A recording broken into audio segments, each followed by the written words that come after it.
Welcome back to the Taiwan Outlook. I'm your host, Wu Ruiguo.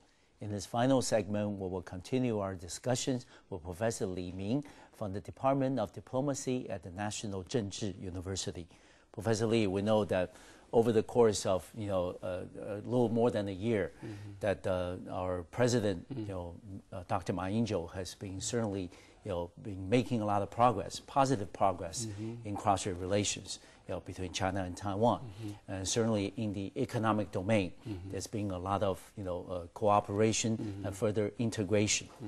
What is the general reaction and responses from neighboring countries around us over the improved cross-strait relations, particularly from South Korea? You are expert on the Korean situation, and also from Japan.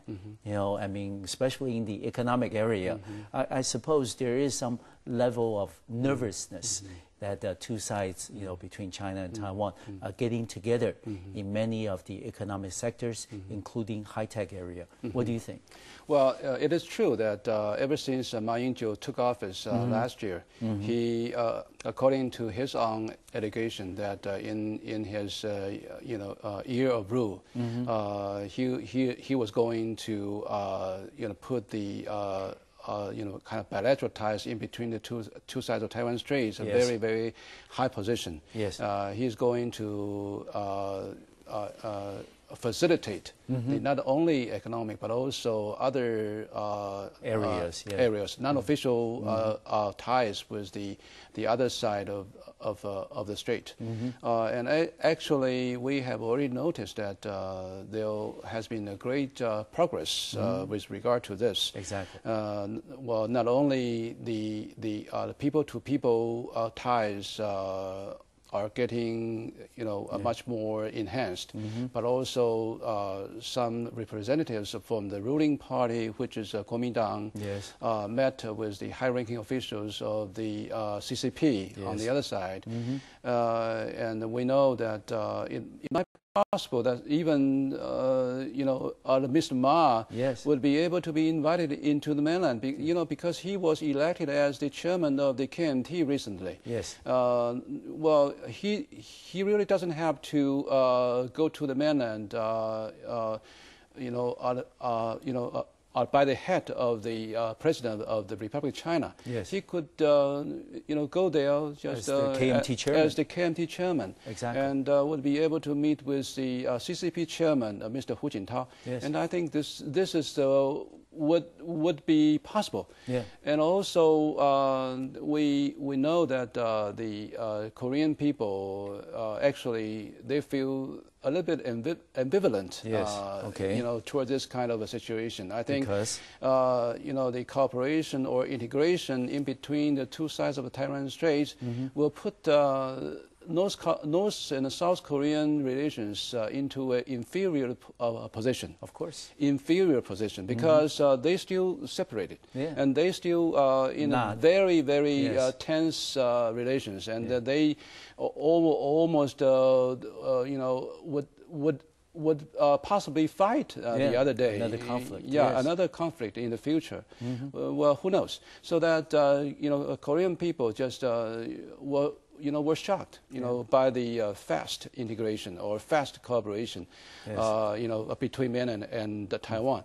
But Japan will be in a different cases. Well, actually, Japan will feel better off if there is a separation, not necessarily politically, but geographically and also economically. And also economically, separation in between the two sides of the Taiwan Strait. But this will, the trend recently just would put kind of the other people in the world very, very I don't know whether we should say happy, but this will be another choice for the Chinese people. Of course. And another kind of a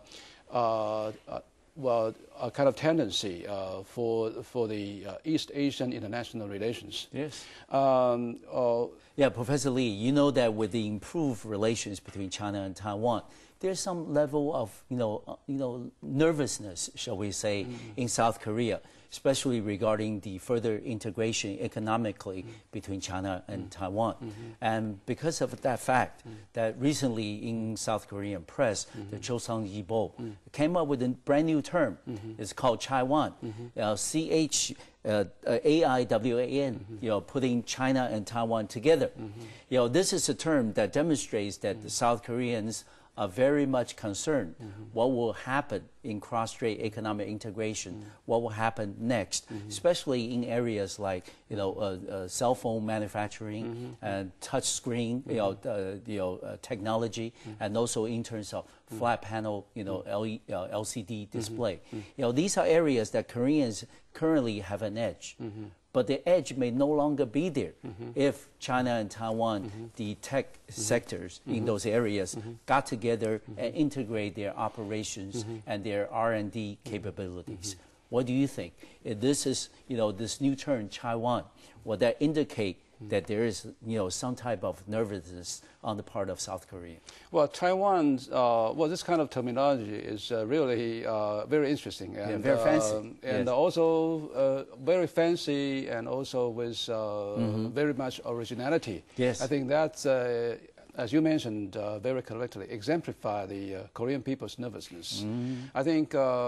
Both Taiwan and Korea would be very, very much competitive in the international trade because, international market, because their products are very, very similar. Yeah. They are both exported oriented, and also their products, are having great similarities and proximity.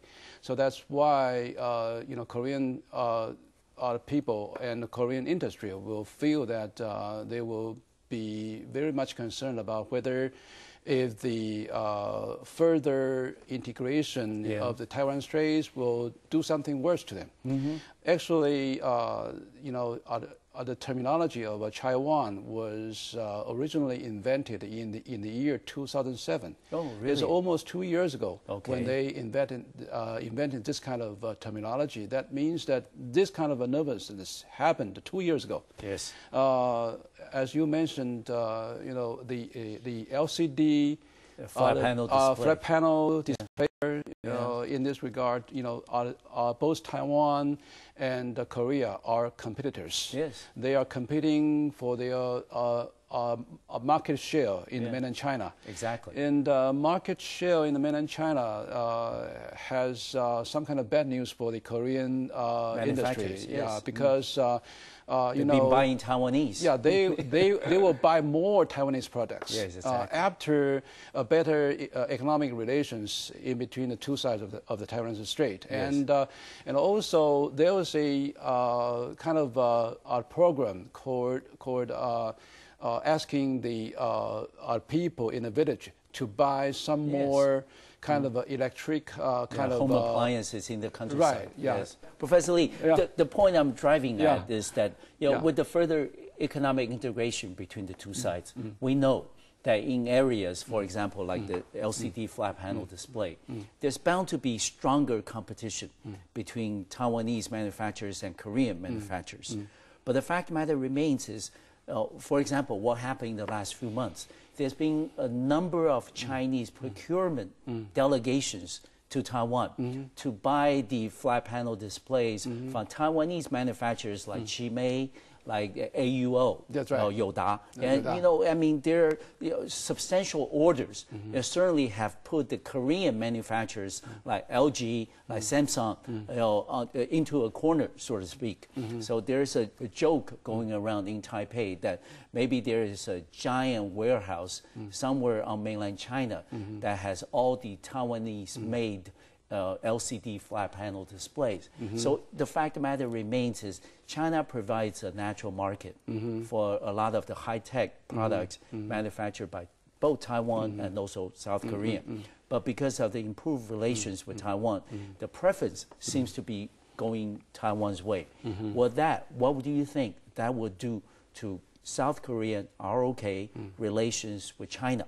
Because that relationship was once very, very solid, especially under former President No. You know, the South Korean and China relations were very, very close. How would you think that relationship will change now with Taiwan emerging?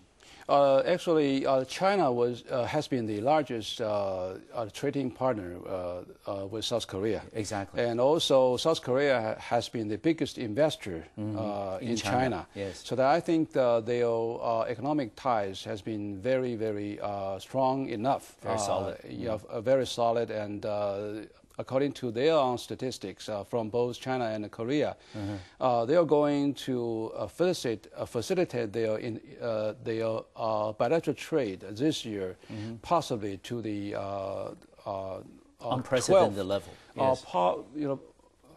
Yes. To the highest level, yes. To a higher level, Yeah. More than 100 billion US dollars. Okay. And Very impressive. yeah, Yes. very impressive. You know, the leverage of Taiwan is high tech, Yes. and also the human resources. And in return, the leverage of the mainland China has been the low labor cost, end, and yes. also with their hard currency right now, especially Exactly. they have more than $2 trillion US dollars of foreign reserve, Yes. and they could do something more to allure, Yes. you know, the investors from Taiwan. Yeah, so into that China, yes. yeah, so that they could produce more. Yeah. So that they could also put mainland China a very, very good target of cooperation, and also very good cooperator, you know, to consume the Taiwanese products. Yes. This will make the Korean side very, very nervous. But I Yes. don't think It will not actually go one way all the time. No, it will no, be a more I don't think. equilibrium in the years to come. Yeah, Yes. I don't think the South Korean leverage will disappear completely. Okay. in the long in the We future certainly time. look forward to a period of sustained peace and stability, not only between China and Taiwan, but also on the Korean Peninsula, because I think peace and stability is really good for all the countries in this region to prosper and to grow together. Yes. Thank you very much, Professor Li Ming from the National Chengchi University, to share with us your views and perspectives on the latest on the Korean Peninsula. I want to thank you watching us at home, and I'll see you next time on Macro View Television. Thank you.